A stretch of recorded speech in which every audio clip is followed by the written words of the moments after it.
Hi hello నమస్తే అండి. నేను మీ పందెం Veeresha from excellence properties senior director. మా కంపెనీ నుంచి కస్టమర్స్ కోసం నవ్య ట్రినిటీ అనే పేరుతో ఒక గొప్ప లగ్జరియస్ ఫ్లాట్స్ని 9 monthsలో హ్యాండ్ ఓవర్ ఇచ్చేలా మనం రెడీ చేస్తున్నామండి. అది కూడా ఎక్కడ అనుకుంటున్నారా, మనకు బోడుపల్లి ఏరియాలో ఫ్లాట్స్కి ఎంత డిమాండ్ ఉందో మీకు అందరికీ తెలుసు.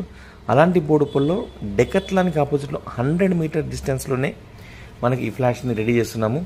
అది కూడా డబల్ సెల్లార్తో కస్టమర్స్కి ప్లాన్ చేస్తున్నాము. డబల్ సెల్లార్ అంటే పార్కింగ్ ఏరియా కోసం మనకి. ప్లస్ దీనిలో 2 BHK 3 BHK మనం ఫ్లాట్స్ని రెడీ చేస్తున్నాం. 2 BHK మినిమం వచ్చి 1278 SFT నుంచి ఉన్నాయి. SFT జస్ట్ లాంచింగ్ ఆఫర్ కింద మనం 5,699 రూపాయలకి ఇస్తున్నాము. ఇప్పుడు మీరు చూస్తున్నది ఈ 3 BHK ఫ్లాట్ అండి. ప్రతిదీ కూడా అటాచ్డ్ వాష్రూమ్స్ కానీ ప్రతిదీ కూడా చాలా చక్కగా చేస్తున్నారు. మంచి ప్లానింగ్ స్ట్రక్చర్తో మనకు రెడీ అవుతున్నాయి. మరి ఎందుకు ఇంకా ఆలస్యం, మనకు సిటీలో కనుక మనకు బోడుపల్లి లిమిట్లో మన ఫ్లాట్స్ కావాలనుకున్నారు వెంటనే సంప్రదించండి. Thank you very much.